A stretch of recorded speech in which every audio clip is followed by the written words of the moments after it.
Let's get back to some news now that we've been following. The death toll continues to rise after devastating floods hit Central Texas Friday. More than 90 people have died, many others still unaccounted for as more rain threatens the area. WGN's Christine Flores following the latest for us. She's live in the newsroom now with more on the rescue and recovery efforts. Christine? Yeah, Ben and Lourdes, good afternoon. Now, the search continues for dozens of missing people, including girls and a camp counselor from a summer camp that sat along a river that overflowed. Texas and federal officials are now also discussing warnings, some saying they never received word about Friday's rainfall until it was too late. If you had seen what July 3rd looked like, you will never guess that this was coming that night. Lorena Guillén describes a picture-perfect place known as Kerrville in Central Texas. This was paradise. My husband and I, 4 years ago, were so lucky to buy a little piece of paradise. You know, this was crystal clear waters, perfect fishing, kayaking, the swimming. It was amazing. A place that sits along the Guadalupe River edge and that now has turned into a site of search and rescue after devastating floods hit the area Friday night. In nearby Hunt, Texas, families sift through waterlogged debris. This is my parents' house. They're in their 80s.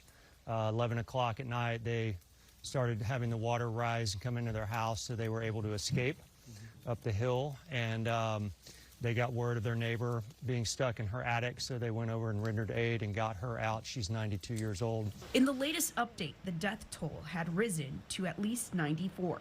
President Donald Trump is pushing back against criticism over cuts to the National Weather Service that some claim may have hampered earlier warning. What a situation that all is, and that was really the Biden setup. That was not our setup, but I wouldn't blame Biden for it either. I would just say this is a 100-year catastrophe, and it's just so horrible to watch. There is ongoing flood monitoring, and these offices were well staffed. In fact, one of the offices was actually overstaffed. They had more people than they need.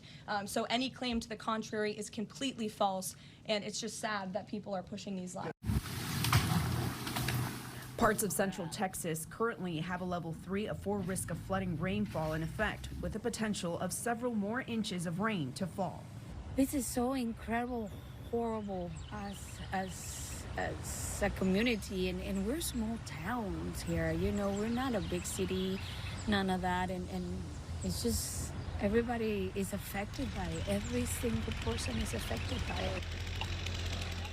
President Trump says he'll likely visit Texas on Friday to see the devastation for himself, adding that he is waiting for the right time to not interrupt the recovery efforts.